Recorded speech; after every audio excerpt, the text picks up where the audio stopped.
কারণ মানুষকে ক্ষতি করা বিজনেস। মানুষ খেয়ে দিয়ে ট্রেনে উঠে যাচ্ছে, অ্যাসিড হচ্ছে, কোথ দিয়ে হলো ভাই?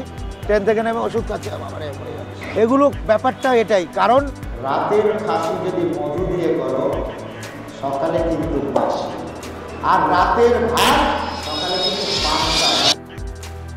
This is your very famous DJ Arun একে ফোন পে পরোটা, যে কলকাতার বাঘাযতীন এলাকাতে একটা সাধারণ পরোটার দোকান চালায়। বাট তুমি শুনলে অবাক হবে, তার ইনকামের বেশিরভাগটাই আসে ভ্লগার্সদের তার এক্সক্লুসিভ কন্টেন্ট দেওয়ার ফলে। আর তার সেই কন্টেন্ট মানেই কখনো কোনো কন্ট্রোভার্সি, বা কখনো কাউকে নিয়ে বাজে কোনো মন্তব্য, কিংবা কখনো তার ভাট বক। এই সবকিছু মিলিয়ে লাস্ট কয়েক মাস ধরে ফেসবুক বা ইউটিউব খুললেই তার কোনো না কোনো একটা ভিডিও ঠিক তোমার আমার ফিডে চলেই আসে। আর তাই দীর্ঘদিন ধরে অবজার্ভ করার পর আমার মাথায় একটা প্রশ্ন আসে, যে আমি যতদূর শুনেছি যে ফোন পে পরোটার টেস্ট অতটাও ভালো না। মা কালী দিব্যি বলছি, এভারেজ পরোটা পিওর ভাঁড় বকার জন্য যায়, বিশ্বাস করুন। আর দোকানের পরিবেশটাও খুবই অস্বাস্থ্যকর। তাহলে কিভাবে রাতারাতি একটা মানুষ সেই সাধারণ পরোটা বিক্রি করেই এত পপুলার হয়ে গেল? আর পপুলার হওয়ার কয়েক মাসের মধ্যেই যেখানে বাকি দোকানগুলো আস্তে আস্তে নেট থেকে গায়েব হয়ে যায়, যেমন মাখা কাকু, নন্দিনীর হোটেল, সেখানে মাসের পর মাস ধরে কিভাবে এখনো খবরের শিরোনামে আর সবার চর্চার বিষয় হয়ে রয়েছে ডিজে অরুণ। এটা কি শুধুই তার গুড লাক, নাকি এমবিএ চাওয়ালার মতোই কথার জালে ফাঁসিয়ে সেও স্ক্যাম করতে চলেছে? আর তাই এই সমস্ত প্রশ্ন, যেগুলো আমি শিওর তোমার মনেও কখনো কখনো তো এসছেই, সেগুলোর উত্তর খুঁজতে বেরিয়ে পড়ি। আর বেশ কয়েকদিন ধরে চুলচেরা বিশ্লেষণ করে আমি যে শকিং উত্তরগুলো পাই, সেগুলোই তোমার সাথে শেয়ার করেছি এই ভিডিওতে। আর তার সাথে আমি ডিজে অরুণের ডার্ক সাইডটাও তুলে ধরেছি, যেটা জানতে হলে ভিডিওটা শেষ অবধি দেখো। ফোন পে পরোটা কলকাতার বাঘাযতীন এলাকাতে আর 5টা পরোটার দোকানের মতোই ছিল, যেখানে মানুষজন সকালে জল খাবার খেতে আসে আর কি। এটাতে ভাইরাল হওয়ার মতো কোনো এলিমেন্ট ছিল না। বাট বেশ কয়েক বছর ধরে দোকান চালানোর পর, আর সেই সাথে কোভিড এর পরে ইন্টারনেটের বুম হয়, যেখানে সে দেখলো ইন্টারনেটে কথা বেচে বেশ ভালো পপুলারিটি পাওয়া যায়, তখন থেকেই তার ইন্টারনেট সেন্সেশন হয়ে ওঠা শুরু। আর ততদিনে ফুড ব্লগার্সরাও বিভিন্ন ছোটখাটো দোকানকে কভার করা স্টার্ট করে দিয়েছে, যার মধ্যে কিছু কিছু দোকান ভাইরালও হয়েছে, যেমন মাখা কাকু, নন্দিনীর হোটেল বা SSKM এর কাকু। আর সেরকম ভাবে যখন ফুড ব্লগার্সের নজর ফোন পে পরোটার দিকে যায়, আর তাদের মাধ্যমে ডিজে অরুণের ভাট বকাটাও একটা প্ল্যাটফর্ম পায়, তাই এসবের ফলস্বরূপ কয়েকদিনের মধ্যেই সে মানুষের চর্চার বিষয় হয়ে ওঠা শুরু করে। তার দোকানের একটা অদ্ভুত নাম, আর তার সাথে অদ্ভুত পার্সোনালিটি, আর তার সাথে তার কন্ট্রোভার্সিয়াল কথাই যেন সাপে বড় হয় ডিজে অরুণের জন্য। যেখানে তার দোকানে ধীরে ধীরে যত ফুড ব্লগার্সের সংখ্যাটা বাড়তে থাকে, ততই তার দোকানের সেল আর তার পাবলিসিটি আর সাথে তার ভাট বকা আর কন্ট্রোভার্সির পরিমাণও দিন দিন বাড়তেই থাকে। রোশনি চাঁদ সে হতি হ্যায়, সিতারোं से नहीं।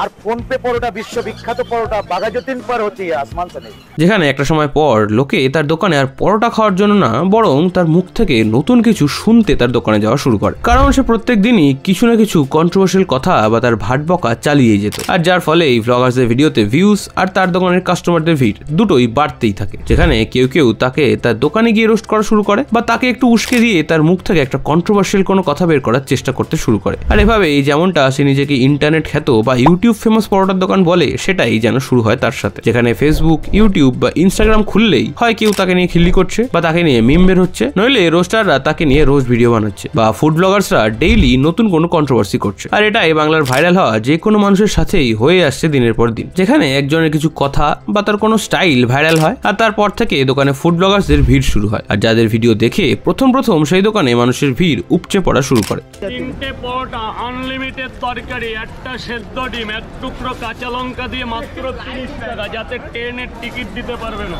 বাট কয়েকদিন পরে সেই দোকান বা দোকানের মালিকদের ঘিরে শুরু হয় কিছু কন্ট্রোভার্সি, যে তার খাবারের কোয়ালিটি খুব খারাপ, বা তার ব্যবহার ভালো না, বা তার খুবই অহংকার। আর তারপর থেকেই সেই দোকান বা তার মালিক এত নেগেটিভিটি পায় যে তার পুরনো আর নতুন দুরকম কাস্টমারই তার দোকান থেকে চলে যায়। আর এর কিছুদিন পর থেকে যখন সেই দোকান থেকে ফুড ব্লগার্সদের ভিডিওতে ভিউজ আসা কমে যেতে শুরু করে, তখন তারা অন্য কোনো ভালো আর ভাইরাল কন্টেন্ট খুঁজতে শুরু করে, আর সেই দোকানের দিকে তারা ফিরেও তাকায় না। যার ফলে যেই স্পিডে সমস্ত মানুষগুলো ভাইরাল হয়, সেই স্পিডেই তারা আকাশ থেকে মাটিতেও পড়ে যায়। যেমন মাখা কাকু, নন্দিনী দিদি বা SSKM এর সেই ভাইরাল কাকু, এদের সাথেও এমনটাই হয়েছে। এতদূর অব্দি সব নিয়ম মাফিকই হচ্ছিল। তাহলে এখন তুমি আমাকে প্রশ্ন করতেই পারো যে তাহলে ডিজে অরুণের সাথেও এরকমটাই হওয়া উচিত ছিল, বাট তাহলে তার সাথে এরকম এখন অব্দি হলো না কেন? আর এই প্রশ্নের উত্তর খুঁজতেই আমি তার কার্যকলাপের উপর একটু নজর রাখা শুরু করি। আর এর ফলে আমি যেটা খুঁজে পাই, সেটা ছিল ডিজে অরুণের একটা মাস্টার প্ল্যান। তাহলে আসো এবার সেটা ডিসকাস করি। দেখো, এতদিনে তুমিও জেনে গেছো যে ডিজে অরুণ কিন্তু তার খাবারের কোয়ালিটির জন্য ফেমাস হয়নি। আমার মতে সে ফেমাস হয়েছিল মূলত দুটো জিনিসের জন্য।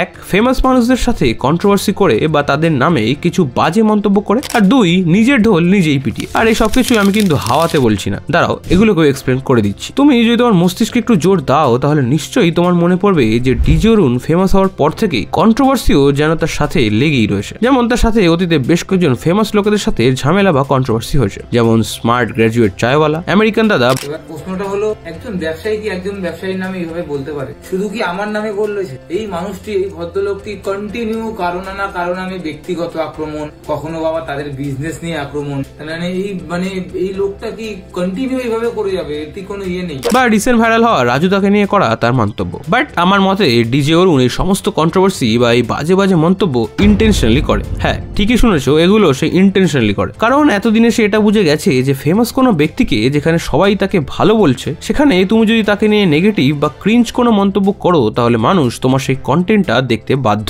হ্যাঁ, হয়তো অনেকে খিস্তি করবে ঠিকই, বাট এর ফলে নেগেটিভ হলেও তোমার পাবলিসিটি কিন্তু বাড়বে। আর এই সিম্পল জিনিসটা বুঝতে পেরেই সেটাই করা শুরু করে ডিজে অরুণ। আর তাই তুমি দেখবে রিসেন্টলি যেখানে রাজুদার পরোটার এত ক্রেজ, যেখানে সবাই রাজুদার সিম্পলিসিটি, তার অনেস্টি আর সততার প্রশংসা করছে, তার খাবারকে ভালো বলছে, সেখানে সেই রাজুদাকে নিয়ে এসে এটা বলে, রাজু ফাজু হতো রাতের খাসি সকালে বাসি।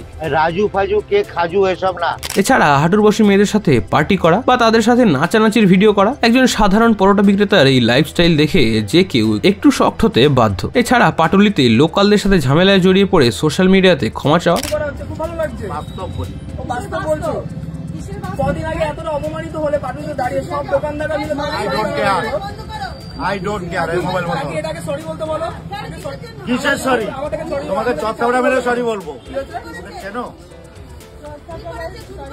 বা নিজের ফেসিয়াল করার ভিডিও পোস্ট করে চর্চায় আসা, কিংবা নিজেই ফাস্ট ফুডের দোকান চালিয়ে কাস্টমারদের আনহেলদি জিনিস খাইয়ে নিজে জিম জয়েন করে দোকানের সামনে বসে হেলদি খাবার খাওয়া। এই সবকিছুই সে করে তোমার আমার মধ্যে সবসময় চর্চার বিষয় হয়ে থাকার জন্য। কারণ সে জানে এসব করলেই তুমি সেটা শেয়ার করবে বা সেখানে কমেন্ট করবেই, সেটা রোস্টিং করার জন্য হোক বা এন্টারটেনমেন্টের জন্যই হোক। আর এটাই তাকে পাবলিসিটি দেয়। এর পরের কারণ হলো তার নিজের ঢোল নিজেই পেটানো। তুমি তার দোকানে গেলে কিংবা তার ভিডিও চালু করলেই এসব শুনতে পাবেই। এগুলোই তার ট্রেডমার্ক। তোমার সিনেমা থেকে ডেকে নেবে অভিনয় করার জন্য।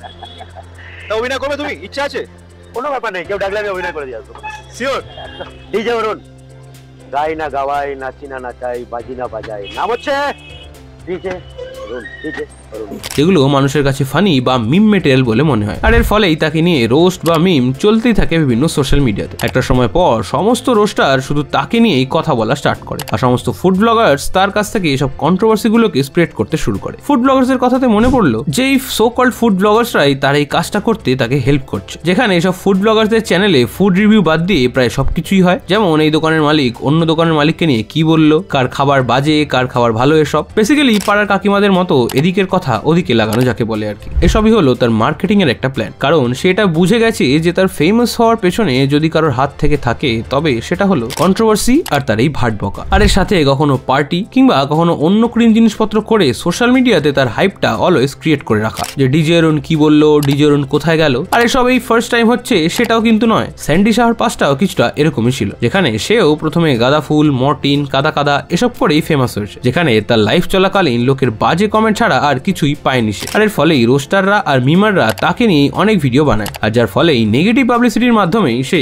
ফেমাস হয়ে যায়। আর আজ তাকে দেখো, সে কত পপুলার একটা ফেস। না আমি স্যান্ডি শাহকে ছোট করছি না, সে একজন খুবই ভালো মনের মানুষ। বাট স্যান্ডি শাহ জানতো যে তার কাছে যদি ইনিশিয়াল কিছু অডিয়েন্স এসে যায়, তারপর থেকে সে যাই করবে সেটাই ভাইরাল হবে। আর তাই ইনিশিয়াল অডিয়েন্সের জন্যই তার ওই স্টেপটা নেওয়া, নইলে এখন আর করে না কেন সেসব। আর এর ফলে সে কখনো রোডিসের মতো রিয়েলিটি শো বা তারপর অন্য পপুলার ক্রিয়েটরের সাথে কোল্যাব, একটার পর একটা সে ভালো ভালো জিনিস করেই চলেছে। And I am sure DJ অরুণের সাথেও এরকমই কিছু একটা হবে। কারণ তুমি যদি দেখো যে অলরেডি এসব করে এসে একটা থেকে দুটো দোকান খুলে ফেলেছে, এবং তার এই ফেমের জন্য তাকে বিভিন্ন অনুষ্ঠানে স্পেশাল গেস্ট হিসেবেও ডাকা হয় বা কোনো রেস্টুরেন্টের ওপেনিং এও ডাকা হয় তাকে। আর এসবই পসিবল হয়েছে তার এই নেগেটিভ পাবলিসিটির জন্যই। আর এসব করে যদি কারো লাভ হয়ে থাকে তবে সেটা ডিজে অরুণ আর তাকে নিয়ে ভিডিও বানানো ফুড ব্লগার্সদের। কারণ তারা দুজনেই জানে যে একে অপরকে ছাড়া তাদের চলবে না। আর এসবের কারণে যদি কারো ক্ষতি হয় সেটা হলো কিছু সাধারণ আর ভালো মানুষের, যেমন আমেরিকান দাদা বা বা রাজুদার মতো লোকেদের, যেখানে ডিজে অরুণ এদের নিয়ে কোনো কারণ ছাড়াই বাজে মন্তব্য করা শুরু করে। আর যার ফলে সেটা থেকেই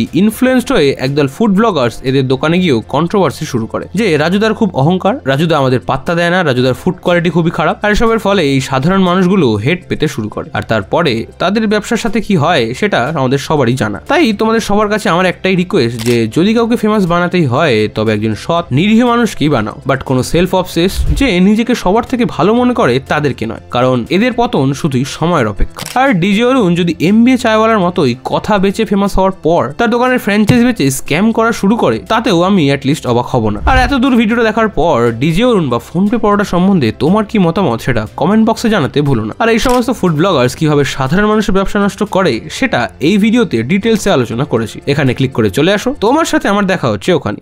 টাটা।